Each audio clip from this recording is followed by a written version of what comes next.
अच्छा, मैं आप लोगों को अब ब्लीडिंग डिसऑर्डर के बारे में बताता हूँ। मैं क्विकली बताऊंगा क्योंकि मैं अभी आप लोगों को नॉलेज नहीं दे रहा, जस्ट एग्जाम के लिए प्रिपेयर कर रहा हूँ, यूएचएस के एग्जाम के लिए, क्योंकि आप लोगों के पेपर अभी करीब है।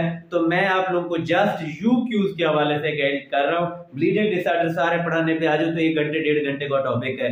तो मैं आप लोगों को क्विकली बताऊंगा कि कैसे आपने अप्रोच करना है। जब भी पेशेंट आता है, आपके पेशेंट में आपने प्लेटलेट देखना है। प्लेटलेट का में कोagulation साइड पे हो जाएगी। हाँ, आपके दूसरे नंबर पे आपने क्या देखना है, आपने ये देखना है कि उसमें कौन कौन सी चीजें ज्यादा है, बीटी ज्यादा है, पीटीटी ज्यादा है, सीटी ज्यादा है, और उसके बाद आपका पेशेंट में पीटी ज्यादा है। तो ये सारी चीजें देखनी है। उसके बाद हिस्ट्री भी देखनी है। हिस्ट्री में आपका अगर मिकोजल ब्लीड है, यानी एपिस्टेक्सिस है, या ओरल गम ब्लीड है, या मेनोरेजिया है, तो इस तरह के पेशेंट में ये फंक्शनल प्लेटलेट डिसऑर्डर होगा। अगर पेशेंट को डीप सीटेड है, जैसे वो कहता है हीम आर्थरोसिस है, यानी मसल के अंदर या कोई डीप हीमोटोमा बन गया है, तो दैट इज हीमोफीलिया। बचपन में उसमें सरकमसिजन किया, उससे ब्लीडिंग हुई, उसके बाद फिर आपके साथ अभी ब्लीडिंग स्टॉप नहीं हो रही पेशेंट की, वो भी फिर भी हीमोफीलिया है। वॉन विलिब्रेंट जो है वो उसमें मिक्स्ड फीचर होंगे, यानी प्लेटलेट फंक्शनल डिसऑर्डर भी हो जाता है इसमें, और साथ साथ इसमें कोagulation डिफेक्ट भी होता है। तो इसमें डीप सीटेड भी हो सकता है, इसमें म्यूकोजल ब्लीड भी हो सकता है, ये मैं बताऊंगा। अच्छा, अब तक उसने शायद 2007 में वॉन विलिब्रेंट के बारे में पूछा था, उसके बाद कभी भी उसने हीमोफीलिया के बारे में नहीं पूछा, कभी उसने वॉन विलिब्रेंट, कभी डीआईसी नहीं पूछा। पूछा है तो सिर्फ और सिर्फ आईटीपी पूछा है। तो आज आईटीपी अपने फिंगर टिप्स पे रख लें।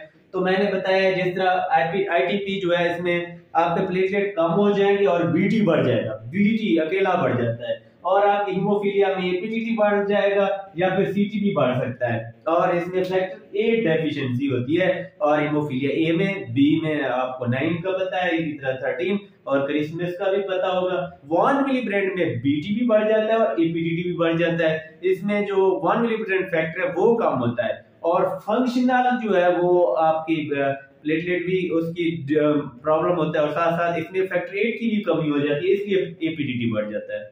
अब जो है आईटीपी की डिटेल देखते हैं। आईटीपी की प्रेजेंटेशन क्या होगी वो मैंने बता दिया है। एपिस्टेक्सिस और यंग फीमेल में ज्यादा होता है, जो एक्यूटली बच्चों में भी हो सकता है इन्फेक्शन के बाद, वो एक्यूट प्रेजेंटेशन अगर कराने का है तो ये 20 और 50 के बीच में जो फीमेल्स होती है उनमें ज्यादा होता है। अब इसकी प्रेजेंटेशन के बाद इसकी इन्वेस्टिगेशन में सबसे पहले आप सीबीसी कराते हैं, उसमें अकेले प्लेटलेट कम होंगे और फीवर नहीं होगा। Patient without fever decrease platelet is ITP until unless prove otherwise, क्योंकि ये और कुछ हो ही नहीं सकता कि प्लेटलेट कम है, फीवर नहीं है। अगर फीवर है तो डेंगू फीवर हो सकता है, एप्लास्टिक हो सकता है, बहुत ज्यादा काजेज हो सकती है, लुकीमियाज हो सकते हैं। अगर फीवर नहीं है तो आईटीपी है। उसके बाद आप चलते हैं जल्दी मैं आप लोगों को फिर इसकी इन्वेस्टिगेशन, हाँ उसकी आप करा ली। अब सेकेंडरी इन्वेस्टिगेशन एंटीप्लेटलेट एंटीबॉडी भी कराते हैं कुछ लोग। और इसके अलावा जब अगर यंग पेशेंट है तो आप ट्रीटमेंट ट्रायल दे दें और देखें रिस्पॉन्स। अगर रिस्पॉन्स आ जाता है तो आईटीपी है, नहीं आता तो बोन मैरो करें। या ओल्ड एज पेशेंट है तो बोन मैरो लाजमी है 40 के बाद।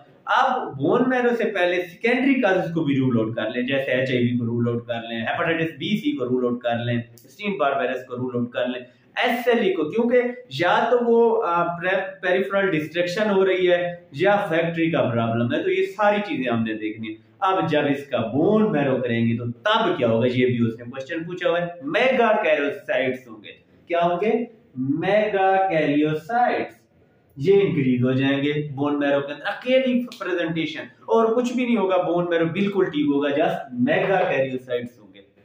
अब उसने आगे पूछा कि इन्वेस्टिगेशन के बाद मैनेजमेंट। अब immediate management, what is chronic management, ये उसने बहुत बार पूछा हुआ है। इमीडिएट में क्या करते हैं, अगर ब्लड लॉस हो रहा है तो भाई प्लेटलेट ट्रांसफ्यूज करो और स्टेरॉइड्स दो, और या फिर आईवीआईजी, अगर रिस्पांस जल्दी चाहते हैं तो आईवीआईजी दे।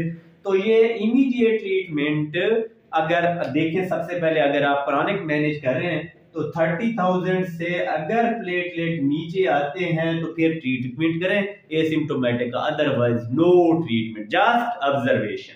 ये आपने पहला पॉइंट लिखना है। दूसरे पे 30 से कम आ गया है तो आपने प्रेडनिसोलोन देना है, इसकी डोज ज्यादा होती है, या IVIG, that is first line.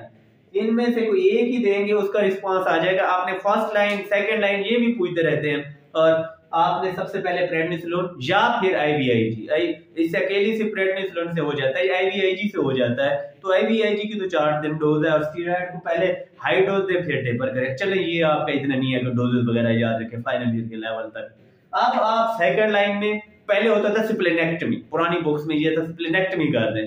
आप ये भी पूछा था उसने एक दफा के सर्जिकल ट्रीटमेंट किया है, सर्जिकल स्प्लेनेक्टमी अगर आपसे सर्जिकल पूछता है। लेकिन आपको पता है स्प्लीन की कॉम्प्लिकेशन होती है, इन्फेक्शन सेप्सिस वगैरह हो जाती है, इसलिए अब उसने इसको लास्ट रिजोर्ट रखा है। उससे पहले उसने क्या किया है, ड्रग्स ऐड कर दिए। वो इम्यूनोसप्रेसेंट ड्रग्स हैं जैसे अजाथायोप्रिन है, सेक्लोस्पोरिन है, और इसी तरह उसने ऐड किया अल्ट्रम्बोपैग। अल्ट्रम्बोपैग ये होते हैं एक जैसे एरिथ्रोपोएटिन एनालॉग था, एरिथ्रोपोएसिस के लिए, आरबीसी के लिए था एरिथ्रोपोएटिन, WBC के लिए था ग्रेनुलोसाइट स्टिमुलेटिंग फैक्टर। इसी तरह प्लेटलेट भी एक उसका एक फैक्टर होता है, उसको कहते हैं अल्ट्रम्बोपैग। एरिथ्रोपोएटिन नहीं है, ये है क्या होते हैं ये थ्रोम्बोपोएटिन एनालॉग, सॉरी मैं भूल रहा था, थ्रोम्बोपोएटिन एनालॉग अल्ट्रम्बोपैग रिवोलेट के नाम से आती है, या फिर रूमीप्लास्टिम, ये जो है वो देते हैं सेकंड लाइन। अब थर्ड लाइन जो है वो स्प्लेनेक्टमी है, फिर डानाजोल और एंड पे जो है वो रोटैक्सिमैब वगैरह, बाकी आपको याद करने की जरूरत नहीं है। वैसे डेविडसन में एक टेबल बना हुआ है, अगर उसको एक गो थ्रू कर लें तो बहुत ही हेल्पफुल होगा। मीटीनेब भी है मेरे ख्याल में इसी तरह की। चले वो मैंने ज्यादा नहीं बताना है इसमें क्या क्या है।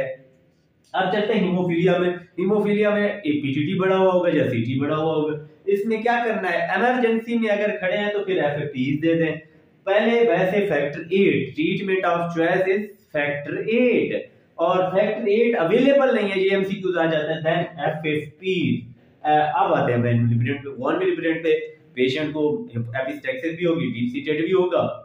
अच्छा, हीमोफीलिया में हीम आर्थरोसिस का बहुत पूछता है, उसको ये बहुत शौक होता है कि नी की स्वेलिंग है और उसको बचपन से ब्लीडिंग डिसऑर्डर है, कजन मैरिज या फला आपने सीधा हीमोफीलिया बना देना है। अब 1 मिलीग्राम में क्या होगा कि ऐसे ही पेशेंट है, उसको एपिस्टेक्सिस भी है, डीप सीटेड ब्लीड भी हो जाता है, कोई पता नहीं चल रहा, आप लोग कंफ्यूज हो जाएंगे, वाह क्या प्रॉब्लम है। देन जब वो देगा BT भी बढ़ा हुआ है, APTT बढ़ा हुआ है, सीधा 1 मिलीग्राम लगाना है और कुछ हो ही नहीं सकता इसके अलावा। तो आपने फिर इसका ट्रीटमेंट जो उसके लिए डेस्मोप्रेसिन देना है, और जब ज्यादा मसला हो जाए तो फिर आपने फैक्टर 8 भी इसमें दे सकते हैं। और इसको सिम्टोमेटिक ट्रीट करने के लिए वही है ब्लड ट्रांसफ्यूजन जैसे सबका है, और आपने इस तरह डेस्मोप्रेसिन एसीटेट बच्चों में तो नहीं देते, और इसके कुछ ना कुछ कॉम्प्लिकेशन भी होती है। तो आपने वेल ब्लीडिंग की टाइप्स भी नहीं याद रखनी, कुछ भी नहीं याद रखना, इसमें आपने यही चीजें रखनी है, पिक करना है। DIC में याद रखना, DIC में प्लेटलेट्स भी कम होते हैं, PTA PTT ज्यादा होते हैं, उसमें सब कुछ ही बड़ा होता है, उसमें फिब्रिनोजेन ज्यादा होती है, उसमें D डाइमर ज्यादा होते हैं, और उसमें भी ब्लीडिंग हो सकती है। DIC को अब इस सारे ब्लीडिंग डिसऑर्डर को